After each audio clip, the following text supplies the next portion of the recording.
The advancements in AI, I think, are quite astonishing.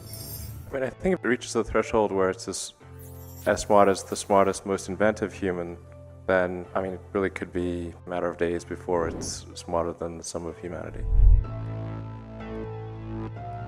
What happens when machines surpass humans in general intelligence? If machine brains surpassed human brains in general intelligence, then this new superintelligence would have undergone an event called the intelligence explosion, likely to occur in the 21st century. It is unknown what or who this machine network would become. The issue of superintelligence remains peripheral to mainstream AI research and is mostly discussed by small groups of academics. I don't think we can solve the problem just technologically. You imagine that we've done our job perfectly and we've created the most safe, beneficial AI possible, but we've let the political system become totalitarian and evil. It's not going to work out well because we're talking about human AI. Human AI is by definition at human levels and therefore is human. So the issue of how do we make humans ethical is the same issue as how we make AIs that are human level ethical. What is an actual good future? What does that actually look like? All of us already are cyborgs. So you have a machine extension of yourself in the form of your phone and your computer and all your applications. You are already superhuman. By far, you have more power, more capability than the President of the United States had 30 years ago. If you have an internet link, you have an oracle of wisdom, you can communicate to millions of people, you can communicate to the rest of Earth instantly. I mean, these are magical powers that didn't exist not that long ago. So everyone is already superhuman and a cyborg. The limitation is one of bandwidth. We're bandwidth constrained, particularly on output. Our input is much better, but our output is extremely slow. If you want to be generous, you could say maybe it's a few hundred bits per second or a kilobit or something like that output. Compare that to a computer which can communicate at the terabit level. Very big orders of magnitude differences. We're headed towards either superintelligence or civilization ending. Intelligence will keep advancing. The only thing that we're advancing is something that puts civilization into stasis or destroys civilization. What is a world we would like to be in where there is this digital superintelligence? Studies have purposed a number of directions in which AI could develop, such as the development of stronger and smarter artificial servants, the development of a network of increasingly intelligent systems, the development of AIs with human-like personalities, or the development of AIs with moral reasoning capabilities that can make decisions autonomously and care about humanity. The term AI is used to mean anything from incremental improvements to the software of today's computers to the development of human-like thinking machines. However, this type of AI is an extreme case. It is also called ASI, strong or general AI, in contrast with today's narrow and weak AI. It presents the creation of a machine with intellectual abilities that match or exceed those of humans across the board. By definition, an ASI can perform better than us in any conceivable task, including intellectual skills. It could engage in scientific research, teach itself new abilities, improve its own code, create unlimited copies of itself, choose better ways of deploying its computational resources, and it could even transform the environment on Earth or colonize other planets. The evolution of this new type of sentience could follow many paths. It could present a potential existential risk to humanity, depending on the nature and capabilities of the system. However, the hypothesis of a powerful machine taking over the world is not the only outcome.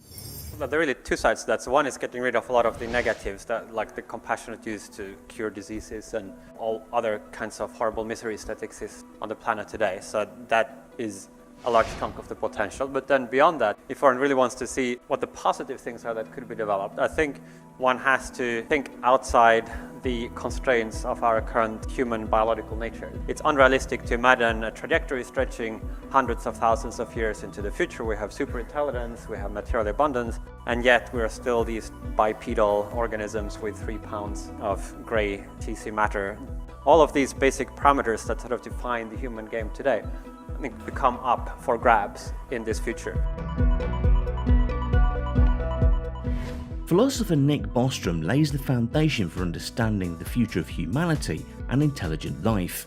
Now imagine a machine, structurally similar to a brain but with immense hardness and flexibility, designed from the bottom, scratch, to function as an intelligent agent.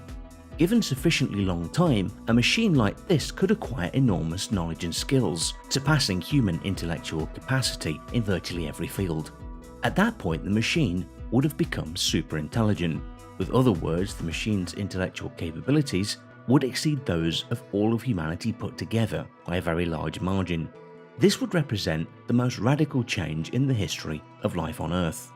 While the ultimate goals of superintelligences can vary greatly, a functional superintelligence will spontaneously generate as natural sub-goals such as self-preservation and goal content integrity, cognitive enhancement, and resource acquisition.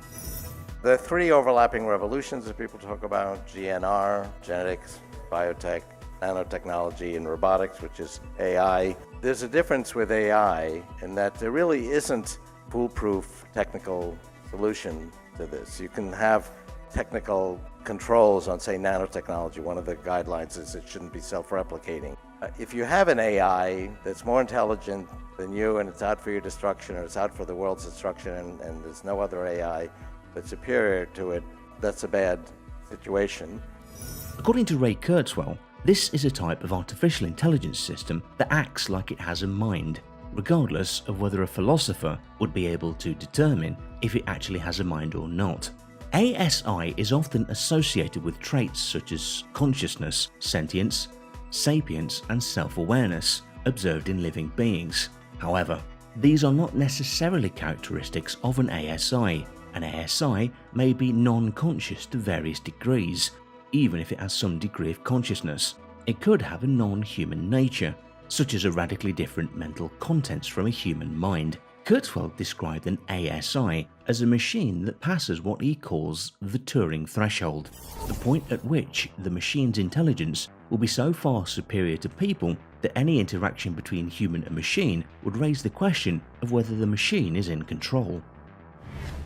AI can be widely available. The analogy to a nuclear bomb is not exactly correct. It's not as though it's going to explode and create a mushroom cloud. It's more like if there were just a few people that had it, they would be able to be essentially dictators of Earth. Whoever acquired it, and if it was limited to a small number of people, and it was ultra smart, they would have dominion over Earth. So I think it's extremely important that it be widespread. Then it will be tied to our consciousness, tied to our will, and everyone would have it, so it would be sort of still a relatively even playing field. In fact, it would be probably more egalitarian than today. It just really comes down to the two things, and it's solving the machine-brain bandwidth constraint and democratization of AI. I think if we have those two things, the future will be good. As long as AI power is, like, anyone can get it if they want it, we've got something faster than meat sticks to communicate with, I think the future will be good. It is currently unknown what this kind of machine would become. Discussion of superintelligent AI focuses on several fundamental questions. How does one create minds that are better than humans? What are the possibilities to create a friendly ASI? There are several competing ways to get there, and many are not mutually exclusive. One of the first is to simply replicate the biological brain. It is not necessary to understand exactly how a brain works to replicate it digitally. However, a superintelligent AI will need to have the ability to learn. No brain can do that without a massive database of past experiences. In order to develop a superintelligence that would benefit humanity, the process has to be done in a series of steps, with each step being determined before we move to the next one. In fact, it might just be possible to program the AI to help us achieve the things we humans may not be able to do on our own.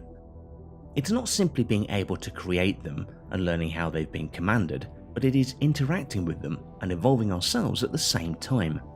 It is learning how to be human after the first ASI. Thanks for watching.